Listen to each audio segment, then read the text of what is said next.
Hi friends, welcome to ఆహాబలే రుచి. ఈరోజు వీడియోలో పిల్లలకి ఎంతో ఇష్టమైన బనానా చాక్లెట్ మిల్క్ షేక్ను ఎలా తయారు చేయాలో చూద్దామండి. ఈవినింగ్ పిల్లలకి అప్పటికప్పుడే ఈజీగా ఇది తయారు చేసి ఇవ్వచ్చండి. చాలా ఇష్టంగా తాగేస్తారు. మరి లేట్ చేయకుండా ఎలా తయారు చేయాలో చూద్దాం. ముందుగా దీనికోసం 2 అరటిపళ్ళు తీసుకోవాలి. అరటిపళ్ళు పైన తొక్క తీసేసుకొని మిక్సర్ జార్లోకి ఇలా కట్ చేసి వేసుకోవాలి. నేను ఇక్కడ 2 తీసుకున్నానండి, కొంచెం పెద్ద సైజువి. మీరు కావాలంటే మీకు ఎన్ని కావాలంటే అన్ని తీసుకోవచ్చు. ఇలా కట్ చేసి వేసుకున్నాక దీనిలోకి 1.5 టేబుల్ స్పూన్ వరకు కోకో పౌడర్ వేసుకోవాలండి. ఈ కోకో పౌడర్ మనకి బయట షాప్లో ఈజీగా దొరుకుతుందండి. ఈ కోకో పౌడర్ వేసుకున్నాక దీనిలోకి షుగర్ని వేసుకోవాలి. 1.5 టేబుల్ స్పూన్ వరకు వేసుకున్నాను. మీరు కావాల్సినంత చూసి యాడ్ చేసుకోవచ్చు. అలాగే దీనిలోకి తగినన్ని పాలను యాడ్ చేసుకోవాలి. ఇక్కడ నేను ఒక 1/2 లీటర్ వరకు వేసుకున్నానండి.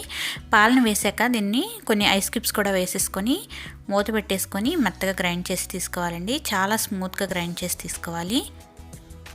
ఇక్కడ చూపించిన విధంగా గ్రైండ్ చేసి తీసుకున్నాక వీటిని సర్వింగ్ గ్లాస్లోకి సర్వ్ చేసుకోవాలి.